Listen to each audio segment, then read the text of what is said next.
Welcome into Pattrn, everybody, the first climate change talk show. I'm Jordan Steele. And I'm McCollum. And for Steph Abrams today, world leaders continue their conversations in Dubai for COP28, the UN's annual climate summit. Yeah, this weekend session led to at least one agreement. We now know where next year's summit's going to be held.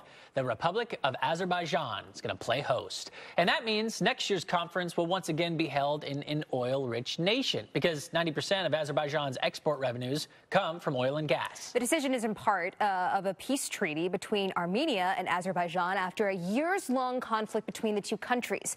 Delegates say this was a decision that was a compromise between members of the Eastern European group, and they hope that COP29 can be unifying for the war-torn region. Now, the latest update from the global stocktake removes any reference of phasing out fossil fuels. Delegates have been in a pretty much heated debate for days here over the future use of fossil fuels. That new text calls for reduction in consumption and production of fossil fuels to achieve that net zero goal by 2050. World leaders are expected to come to a final agreement by the end of the conference tomorrow. While at least 100 countries say they'll support an agreement for phasing out fossil fuels, the head of the Organization of Petroleum Exporting Countries, or OPEC, is urging members to reject such agreement.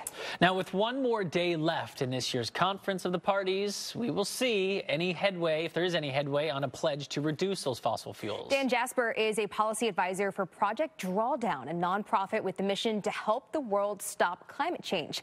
He joins us now. So let's first talk about these kind of semantics of phase out or phase down. What is the difference and what is the argument really about? Yeah, thank you so much. This is an important conversation. Fossil fuel phase out denotes basically reducing fossil fuel usage until they're completely eliminated, right?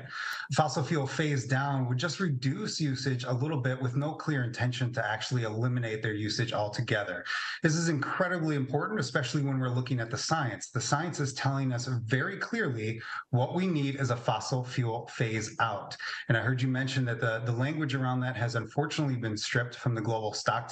This is a big blow, I think, to progress at COP28, and I think we're going to have to do a lot in order to sort of mitigate some of the damage that that's going to do going forward. But eventually, we're going to have this conversation about a fossil fuel phase out. It's unfortunate they didn't get that far at COP28. Well, I think a lot of us would use that terminology. It was unfortunate, but were you shocked at all that it wasn't in there, phase out specifically? Well, I don't know if I'd say shocked. Yeah, I mean, we saw some headway over the weekend in terms of negotiations, and it really did look like there may be some serious progress here.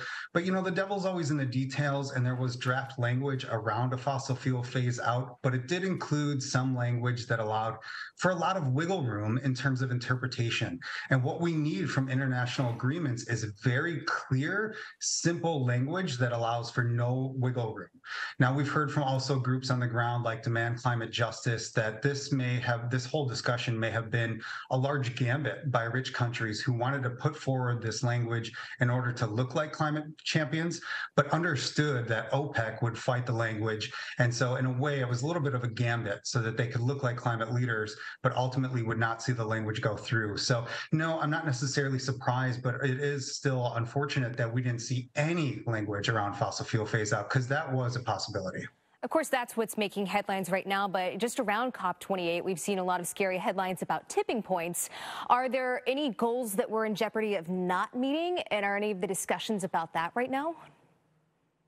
Well, around tipping points is science that's still being discovered, right? And so we haven't really seen a whole lot of commitments in terms of the international arena around tipping points. But what we're hearing from some of the latest science is that the 1.5, the agreed limit from the Paris Agreement, is actually a critical point and may actually indicate some of the tipping points. So really what that does is strengthen, or should strengthen, our resolve in terms of meeting the commitments under the Paris Agreement.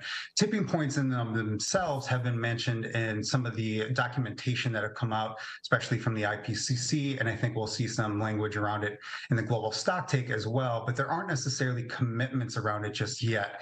But there are other discussions, things like biodiversity and protecting nature, things like that are a little bit more directly related to the tipping points discussion. All right, let's look at some of the positives from this year's conference. I know there's a lot of promises, pledges potentially. So is there anything that you are the most optimistic about going forward? Well, we did see the loss and damage fund be established early on in COP. That is pretty positive. It's important to note that low and middle income countries have been pushing for this fund for over 30 years. So the fact that it was established is wonderful. Just for a quick overview, the fund is meant to provide financing for low and middle income countries that face damages from extreme weather events and things like sea level rise. So it's incredibly important because these countries don't have the resources to recuperate, and they also did the least to contribute to this problem. So really there should be some responsibility from rich countries in financing this fund. Unfortunately, here again, we have the devil in the details, right? The fund will be housed by the World Bank. I think that was quite disappointing for a lot of countries that wanted to see an independent fund that would be a little bit more democratically governed.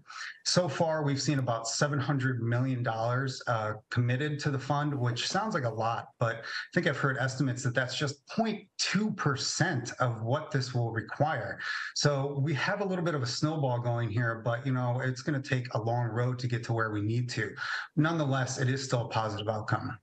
Dan Jasper, policy advisor at Project Drawdown, thank you so much for joining us. I know that they're doing their State of the Climate on Wednesday, so I will probably get some more details about when that comes out as well. It's going to be interesting.